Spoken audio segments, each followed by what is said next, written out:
In today's class, we'll be working on ratio. Ratio is something you are familiar with from your junior secondary school. Ratio is all about division, and that's why I put ratios revision here. It's all about division. That's why I'm putting ratios revision here. That is where we want to first revise what you did in your junior secondary schools. See the first question. You have to express the following ratios in their simplest forms. The first one is 12 kg to 30 kg.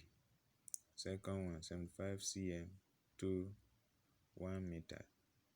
Third one, 3/4 ratio 1/2. Here's the solution. For A, when we say 12 kg to 30 kg, it means 12 kg over 30 kg. That's the division. Kg, we cancel kg. 6 in 12, that is 2.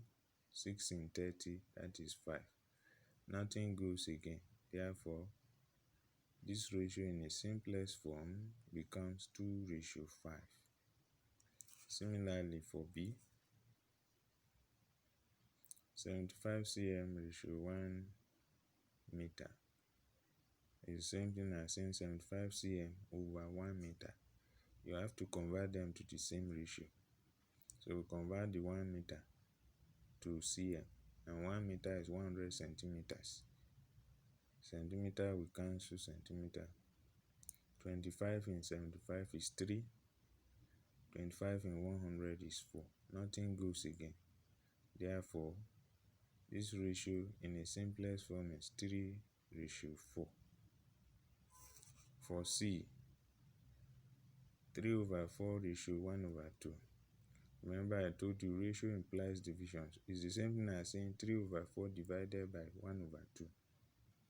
And in maths, when you have division sign like this, you will change it to multiplication sign and you reciprocate this fraction. That is, the top number becomes the bottom number and the bottom number becomes the top number. That's what has happened here.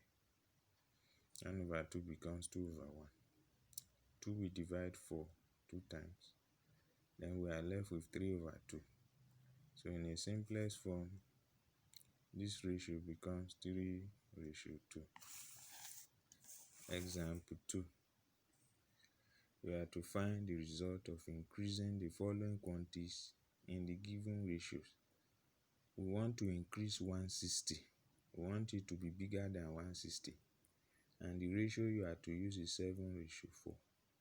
Similarly, we want to increase 9,100 in the ratio 9/7. When you want to increase 160, for example, call that value you get to be x. Then in the arrangement of your ratio, you can see 7 is bigger than 4.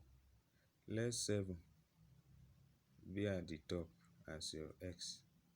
Let the 4 be at the bottom as your 160, because we want to have a higher number. So this number here should be higher than this. We now generate an equation. You cross multiply.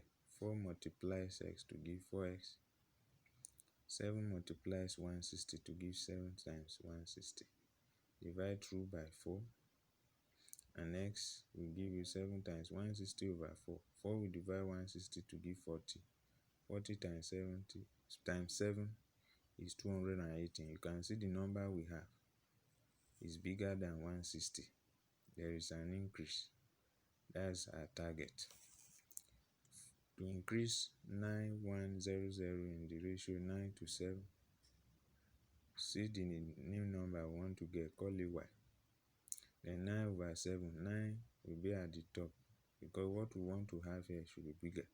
Then the smaller ratio should be at the bottom like this. You now have an equation. You cross multiply to have 7y equals 9 times 9100. You divide through by 7. to have y to be 9 times 9100 over 7. 7 we divide 9100 to give 1300. Multiply by 9 and you have 11,700. When you check, 11,700 is bigger than 9,100. There is an increase. That is our target. Example 3. You are to find the result of decreasing the following quantities in the given ratios. We want to decrease 125 in the ratio 3 to 5, 1.35 meters square in the ratio 5 to 9.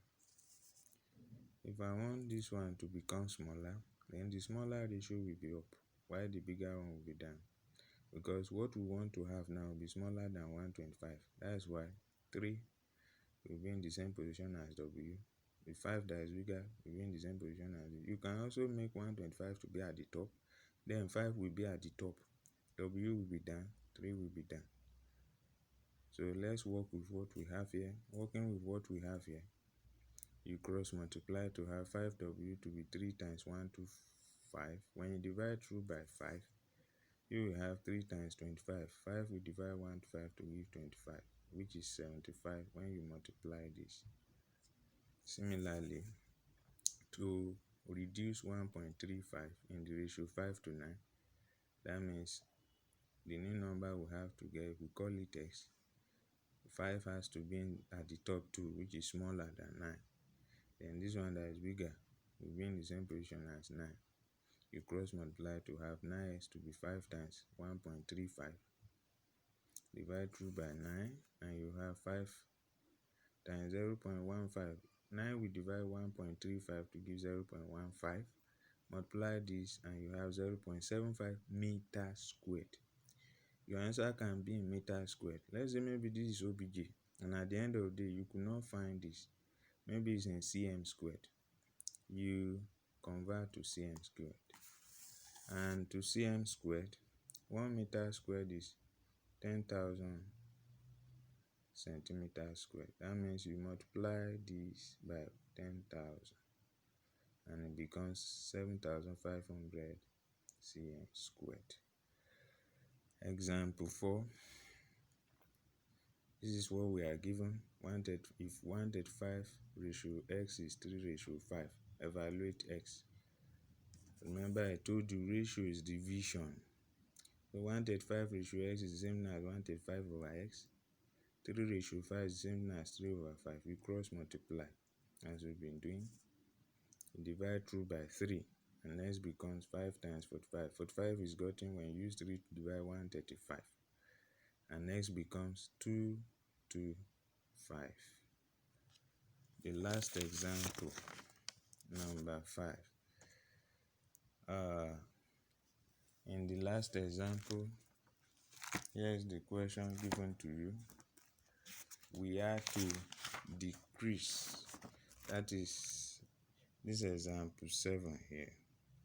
A metal is composed of copper and zinc. The metal is made up of copper and zinc in the ratio 3 to 2 by volume. That means 3 is for copper, 2 is for zinc. So we are to find the volume of a piece of the metal which contains 42 cm cube of copper.